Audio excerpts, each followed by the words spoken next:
Resident Dead Rising 2 review. So it's been several years since the events of the original Dead Rising, and unusually for a zombie genre, people don't seem that bothered by the whole "the dead have risen" kind of thing. I guess it's because they're just being controlled by parasitic wasps. Kind of ruins the mystery. Instead, zombie outbreaks are just another issue politicians can moan about, on the same scale as terrorism, war, and postal strikes. The remaining zombies have been rounded up and are used in a twisted game show called Terror is Reality, or TIR for short, where contestants must brutally kill the infected. This is where we meet Chuck Green. He's taken part in this show to gain money to get medicine for his daughter Katie, who just so happens to have been bitten by a zombie a couple years ago, and must have regular daily doses of the expensive drug Zombrex to stop her from turning. With the zombies storming across Fortune City, the news reports that Chuck is the one behind the explosion. It's up to Chuck to clear his name, save any survivors he finds, and keep his daughter alive by finding Zombrex. Compared to Dead Rising, which was an early Xbox 360 release, the graphics are vastly improved, as you would expect. The character models are much more detailed, and the environments follow suit and are far less Spartan. The zombie horde numbers have also been increased. The original game was praised for such a large number of zombies appearing on the screen at the same time. I think it was around 800. But now we see several thousand zombies on the screen, which isn't that important, but it's nice to note. Occasionally the frame rate does drop when a lot is happening on screen, but this is a rarity. The core gameplay of the game remains the same as the original, to the point where it's almost a cut and paste job. You have a safe house and a large area to explore, which is plagued by zombies. Dotted around the map are weapons, food items, and clothes, which are essential for survival, and looking fabulous. Then there are various groups of people wandering around that Chuck can help and lead back to the safety of the safe house. Then there are case files which progress the story, open up new areas, and spawn new exciting enemies.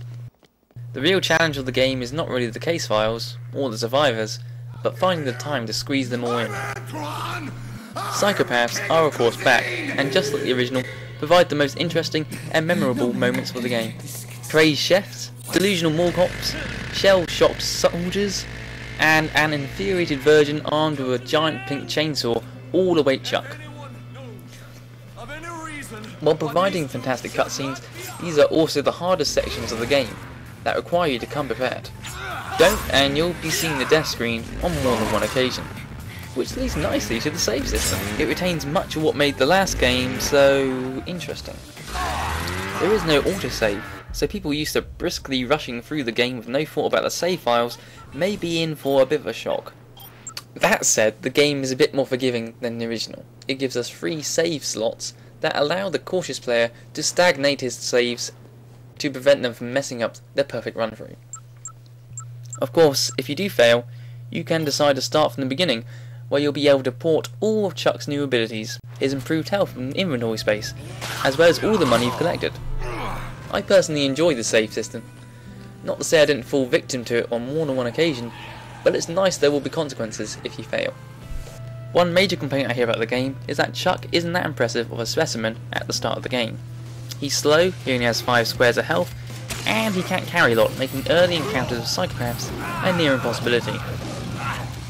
The game expects you to take advantage of the ability to restart from the beginning with all your improved stats, which doesn't really help the feeling of repetitive malaise you sometimes get. Of course, the new feature of the game is the ability to create new weapons with items found lying around. It's quirky, bizarre, and not really possible, but it's also a lot of fun. The system provides basically 3 types of combo weapons. Practical is a good weapon where you can find the items required really easily, and you'll make a lot of these. Funny, weapons that are used for one-time laugh, but you're never going to make it ever again. Fantastic! Weapons that work really well, but are such a pain to make that you won't bother to put the effort in more than a few times. Especially when you could have made 10 practical weapons in the amount of time it took to make one paddle chainsaw combo. It's a nice addition, but it doesn't really help gloss over the fact that the game is exactly like its predecessor. Then we've got online play, which sees the player once again taking part in Terror is Reality. The bizarre game show setting really suits the multiplayer aspect of the game. Players take part in a series of 9 games which all involve killing zombies in hilarious ways, which include mincing them into juice and firing their waste into the mouths of large novelty heads. Zombies being shot out of a cannon, and you must stand underneath them and impale them on a large spear. A game where you have to shove zombies onto a weight system, but the catch is, you've got to do it with an odd helmet. The end game is always where you have a bike equipped with chainsaws, and have to slice up numerous zombies in the way. You get points, other players get in the way, try to sabotage you, and in the end you get a healthy pay packet that you can use in single player. It's all a bit of mindless fun, and it's definitely worth a few online matches. There's also co-op where another person can tag along in your game, but it's not really that impressive. It makes the game easier and allows for a bit of cheating with duplication. But that's it really. Having another player tag along as an option is fine, but definitely isn't necessary. So the game in a nutshell is almost exactly the same as Dead Rising.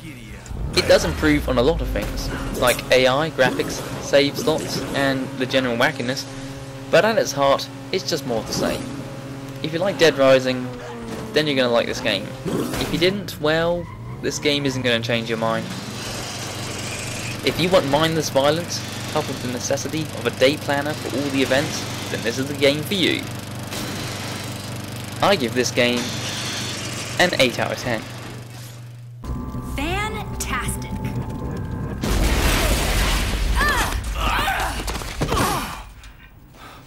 You've got a real knack for showing up at the right time, don't you? Have you covered wars or something?